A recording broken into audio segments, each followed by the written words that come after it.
have an emergency. Today on Rescue 911, a hiking nightmare. Serene snow-capped mountains turn disastrous for two friends. Here was my friend dying in front of me. Now rescuers must perform a daring save. This is the first time we actually had to pull anybody out of there for real. Rescue 911.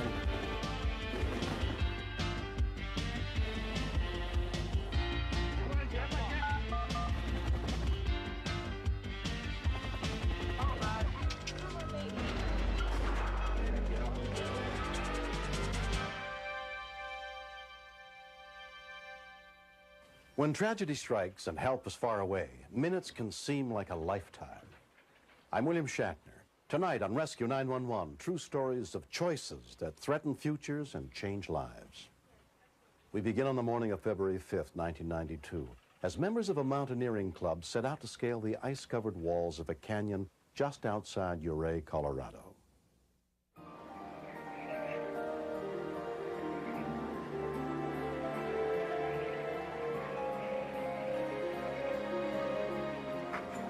This was the first time these three members of the Los Alamos Mountaineering Club had gone ice climbing together. Jan Studebaker had 12 years climbing experience. We had decided on several areas that looked like prime candidates for ice climbing. The first and easiest in our mind was Box Canyon. Chris Brislon, also an experienced climber, was new to the club. Box Canyon is a spectacular area because it's such a narrow, confined little canyon with all this ice on either side of it. You have to go down into it to climb back out. Box Canyon has climbs of varying difficulty, varying heights, from 50 or 60 feet to 170 feet. The third man, John Meyer, was an experienced rock climber, but had only been ice climbing once before. John has a real go-for-it attitude. Even if he doesn't know how to do something, he's ready to jump in, and his fear factor is low. That's gotten him into a number of problems in the past. I'm going first, right? We thought that this might be a good place to do our ice climbing, but we weren't absolutely certain because we couldn't see from the very top to the bottom. So the only way to do it was to throw the rope literally out into the air and let it drape over the hummock of ice and then rappel down. Look out below! Typical rope is 165 feet long. So the doubled over rope gives you a little over 80 feet to rappel on. I thought that would get us to the bottom. All right, you're good. I see you later. The cliffs go straight down, literally right into the river. Jan went down first.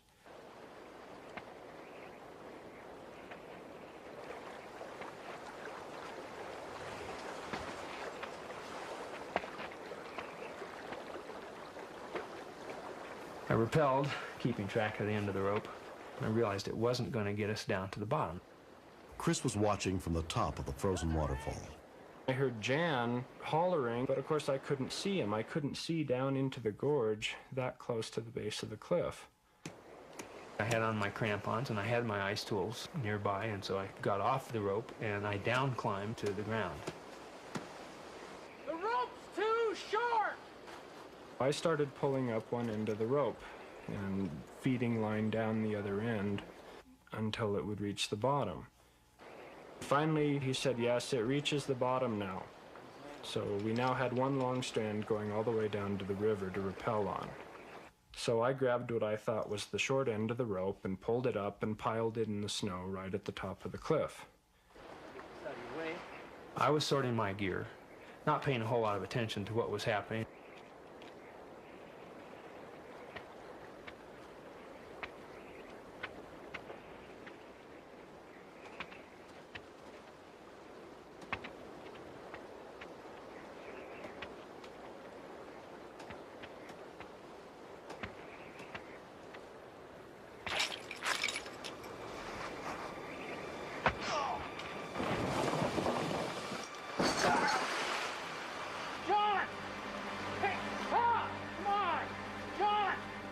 When we continue. John was gurgling, and I knew his lungs were in bad trouble, and I was very concerned. I remember thinking that here was my friend dying in front of me.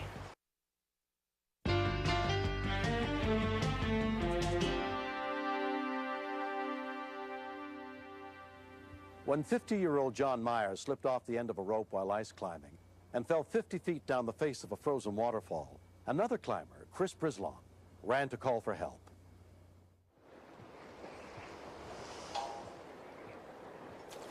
Craig O'Connell, an off-duty paramedic, happened to be climbing nearby. I knew he had fallen quite a ways. I'm thinking along the lines of, is he still alive? Slow down, you can hurt him worse. I got to the victim and assessed him real quick. He seemed unresponsive. John was gurgling, and I knew his lungs were in bad trouble. He was not breathing correctly, and I was very concerned. I remember thinking at that moment that here was my friend dying in front of me. The Ouray Mountain Volunteer Rescue Team was dispatched to Box Canyon. Among those who responded was Bill Whitt. We always train constantly on the ice. We're always out climbing. But this is the first time we actually had to pull anybody out of there for real. I wasn't hearing any noise, any sounds from him. Went ahead and did a jaw thrust and opened his airway. As soon as I manipulated his airway, he started breathing on his own. He was a little bit combative at first, which made me think more about a head injury. Settle down. Settle down. John. Underneath his right armpit, he had some subcutaneous air, little air bubbles in the skin, which let me know that he had punctured a lung. Almost an hour after John fell 50 feet to the bottom of the canyon, the first rescue workers arrived on the scene, including EMT Bill Dwelly. Bill, who's the paramedic I heard about? Right here. The victim at that time was still pretty wild looking. He was feeling a lot more pain to breathe. And the more consciousness he regained, the more pain he started feeling. All right, let's get one arm. Let's get his good arm out here where I can work on it, all right? The only way they could get John out of the narrow canyon was to hoist him back up the frozen waterfall. Nobody on our team gets hurt trying to save someone else. Because it doesn't do anybody any good if now we've got two people to rescue. So we always take our time. We think far in advance of what we want to do. And everything is completely bomb-proof so no one else gets hurt. EMT Randy Gerke was carefully lowered down on a pulley system with the Stokes basket. When I started from the top and realized where the climber had fallen from, it was surprising to me that he was doing as well as he was doing. We knew that there was decreased breath sounds on one side, which can be fatal very quickly. Whenever they breathe in, the air escapes from their lungs and goes inside of their chest cavity and begins to collapse the lung. All right, we almost got you out of here. Just hang in there. Keep breathing. Usually, we put the litter in a horizontal position, and then we put two people to tend the litter on the way up. In this case, we wanted to save weight and gain speed.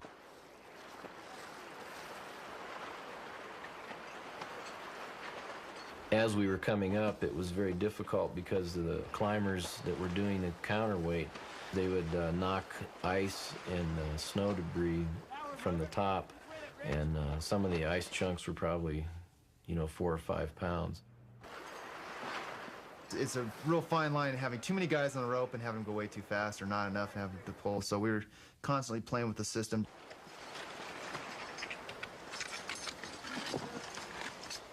Every part of that rescue was dangerous. I think we worked as a team better because we knew that John had a chance, but he only had a chance if we spent as little time as we could to get him out. This particular time of the year, there was a lot of ice buildup. It made it very, very difficult to stabilize the litter on top of the pipe.